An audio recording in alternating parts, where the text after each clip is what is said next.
Good morning बच्चों कल अपन ने पढ़ी थी भारत में भील जनजाति के बारे में। आज पढ़ेंगे अपन लास्ट जनजाति है अपनी गोंड।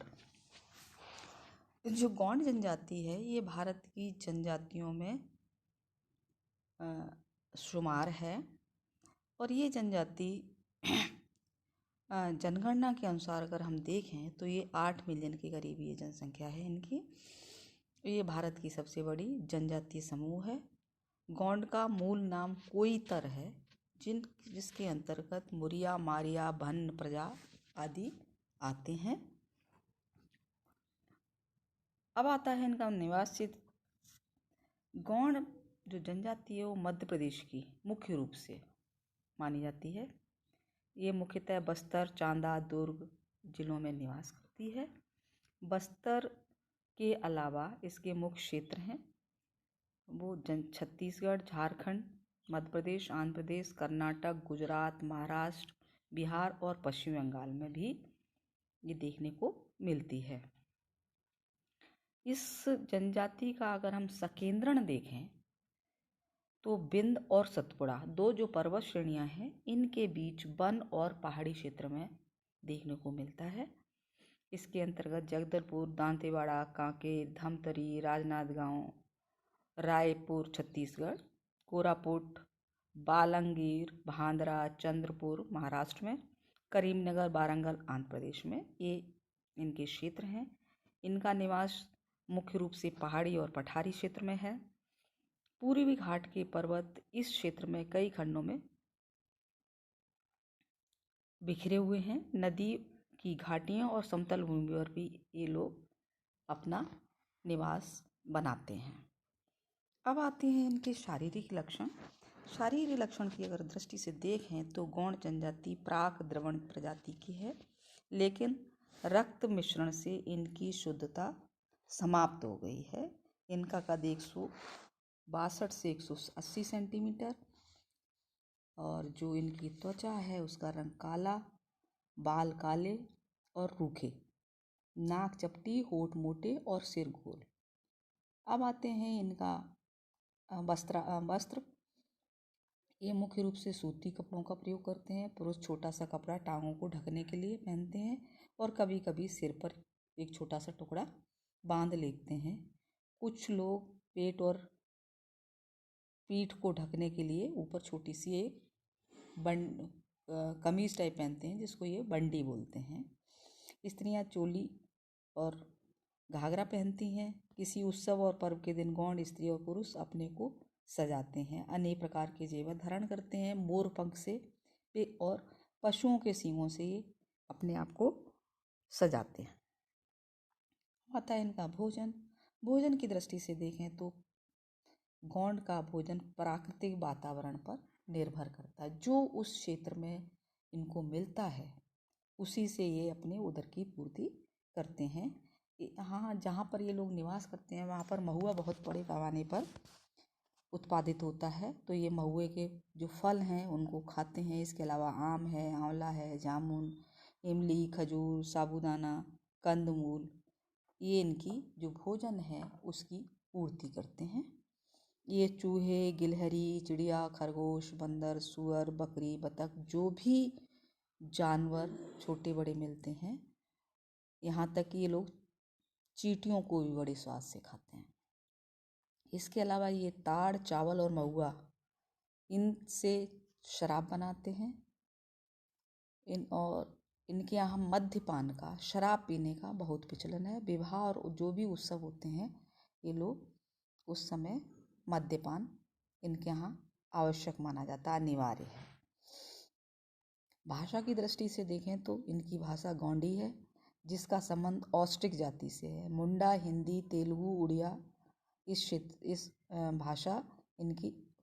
भाषा का इनके क्षेत्र पर प्रभाव देखने को मिलता है। फिर आती है सामाजिक व्यवस्था। गोंड जनजाति कई गोत्रों में बटी हुई है। इनके नाम किसी वृक्ष, पक्षी या पशु पर होते हैं। छत्तीसगढ़ के बस्तर के उच्च भागों में 3 प्रमुख गोंड जनजातियां हैं। मुरिया, दूसरी है बिसनहॉर्न मुरिया और तीसरी है पहाड़ी मुरिया। इनमें से पहाड़ी मुरिया सर्वाधिक आदिवासी जाति है जो ऊंची नीची पहाड़ियों पर निवास करती है। पारंपरिक खेती का तरीका काटो और जलाओ, जंगल को काटो और जलाओ, झूमिंग कृषि पहाड़ करती है और ये पहाड़ी ढालों पर खेती करते हैं। बिशन हॉर्न मुरिया का नाम नृत्य के समय पहने जाने वाली सिरो पोशाक के आधार पर पड़ा है। ये लोग छोटी पहाड़ियों में रहते हैं। स्थायी खेत हैं जिन पर हल और बैलों द्वारा ये कृषि का कार्य करते हैं। फिर आता है इनका पारिवारिक व्यवस्था। गौंड जनजाति में संयुक्त और एकाकी दोनों ही परिवार की प्रथाएं हैं। संयुक्त परिवार को भाईबंद कहते हैं। भाईबंद परिवार के प्रधान को सिरदार कहते हैं। गंभीर समस्याओं को सुलझाने के लिए सिरदार गांव के बड़े बुजुर्गों से परामर्श करता है। परिवार की सभी संपत्ति परिवार के सभी सदस्यों की मानी जाती है। एकाकी परिवार में पुरुष को ही परिवार के समस्त अधिकार प्राप्त होते हैं। स्त्रियां लकड़ी, कंदमूल, फल फूल जंगलों से एकत्रित करती हैं। गौंड अपने बच्चों को बहुत प्यार से रखते हैं। पहाड़ी मारिया गौंड परिवार की एक उल्लेखनीय विशेषता है कि पति पत्नी घर के अंदर रहते हैं। विवाह व्यवस्था गौंड बहिर्विवाही होते हैं, अर्थात इनमें समगोत्रीय विवाह नहीं होता। इन लोगों में भाई की लड़की और बहन के लड़के के साथ विवाह हो जाता है। बहन की लड़की से विवाह को प्राथमिकता दी जाती है। इससे ये प्रथम पीढ़ी का बदला चुकाना समझते हैं। इसे दूध लौटाना भी कहा जाता है। गौंड जनजाति में बारात विवाह के लिए कन्या के घर से कन्या सहित वर के घर जाती है। इसमें अग्र 5 प्रकार के विवाह हैं: सामान्य विवाह, परस्पर सहमति विवाह, सेवा विवाह, अपहरण विवाह और अनियमित विवाह। सामान्य विवाह में तो भाई बहन के लड़के लड़की में विवाह संपन्न होता है, तो ये सामान्य विवाह कहलाता है। परस्पर सहमति विवाह में अगर कोई लड़की किसी युवक को चाहती है और उस पर हल्दी का पानी फेंकती है, तब परिवारीजन उस लड़के के घर ले जाते हैं और विवाह संस्कार पूरा किया जाता है। गौंड इसे लमसेना, लमना या लमझाना भी कहते हैं। सेवा विवाह में इस विवाह में लड़का जिस युवती को चाहता है उसके घर कुछ समय अपनी सेवाओं से लड़की के माता पिता को प्रसन्न करता है, तब उसका विवाह उस लड़की से किया जाता है। गौंड इसे चरदिया विवाह भी कहते हैं। फिर आता है अपहरण विवाह। इस पद्धति में वर अपने कुछ साथियों के साथ लड़की को अपने गांव उठाकर ले जाता है। वहाँ वर लड़की के ऊपर हल्दी का पानी घोल कर डालता है और लड़की उसकी पत्नी बन जाती है। इस प्रथा को कहा जाता है अपहरण विवाह और भारतीय कानून व्यवस्था के अंतर्गत इसे अपराध माना जाता है। अब इस प्रथा का अगर हम देखें तो करीब करीब लोप हो चुका है, ये समाप्त हो चुकी है। फिर आता है 5वां था अनियमित विवाह। यह विवाह तब संपन्न होता है जब कोई गौंड कन्या विवाह से पूर्व गर्भवती हो जाती है। संबंधित व्यक्ति के साथ विवाह संपन्न किया जाता है। यदि लड़के के गोत्र में विवाह हो सकता है तो विवाह कर दिया जाता है, अन्यथा उस पर जुर्माना किया जाता है और लड़की का विवाह दूसरी जगह कर दिया जाता है। इसे पेठू विवाह के नाम से भी ये पुकारते हैं। गौंड में जो गौंड जाति है, प्रजाति है, जनजाति है, इसमें पति या पत्नी कोई भी हर्जाना देकर विवाह विच्छेद कर सकता है। इस जनजाति में विधवा विवाह की प्रथा का भी पर्याय प्रचलन में है। अब आते हैं इनके त्योहार एवं पर्व। गौंड अपने को क्षत्रिय कहते हैं। इनके अनेक रीति रिवाज बिल्कुल हिंदू धर्म के समान होते हैं। ये होली, दिवाली, दशहरा सारे त्यौहार उसी तरह से मनाते हैं। धर्म की अगर हम बात करें तो यह जनजाति जीववादी धर्म में विश्वास करती है तथा अपने वंश देवता का पूजन करती है। साधारणतः पृथ्वी, ग्राम माता और कबिला नामक 3 देव देवियों की पूजा करती है और उनके नाम पर बलिदान करते हैं। इनके धर्म का कोई व्यवस्थित रूप नहीं है। गौंड अंधविश्वासी होते हैं। जादू टोने, भूत प्रेत में बहुत विश्वास करते हैं। ये तो हम चाहे अंतर्राष्ट्रीय जनजातियों के बारे में बात करें, चाहे हमारी भारत की जनजातियां हैं, किसी के बारे में बात कर लें, तो ये जादू टोने भूत प्रेत में सभी विश्वास करकार ये लोग मृतक को हिंदुओं की भांति जलाते हैं। मृत आत्मा के नाम पर स्मारक पत्थर रखने की प्रथा इनमें प्रचलित है। कुछ गौड़ों में दफनाने को भी की प्रथा भी प्रचलित है।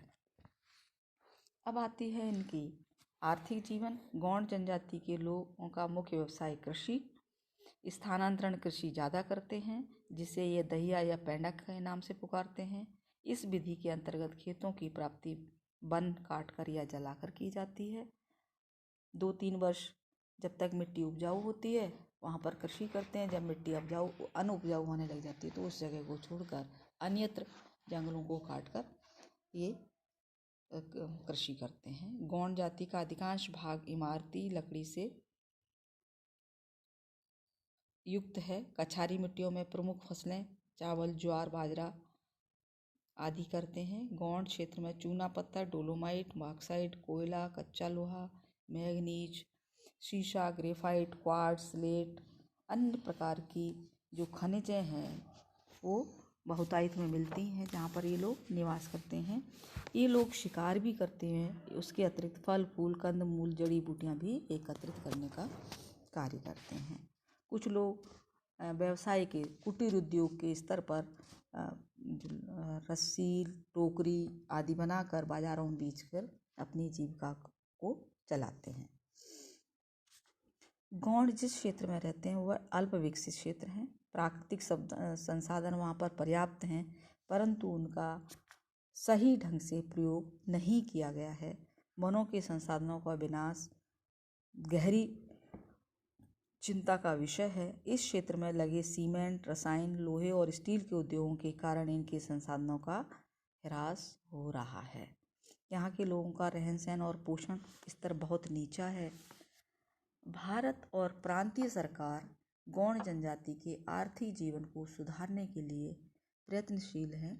इस क्षेत्र में अनेक योजनाएं चालू भी हैं जिससे गौड़ जाति के लोगों का जीवन स्तर में निरंतर हमें सुधार देखने को मिल रहा है।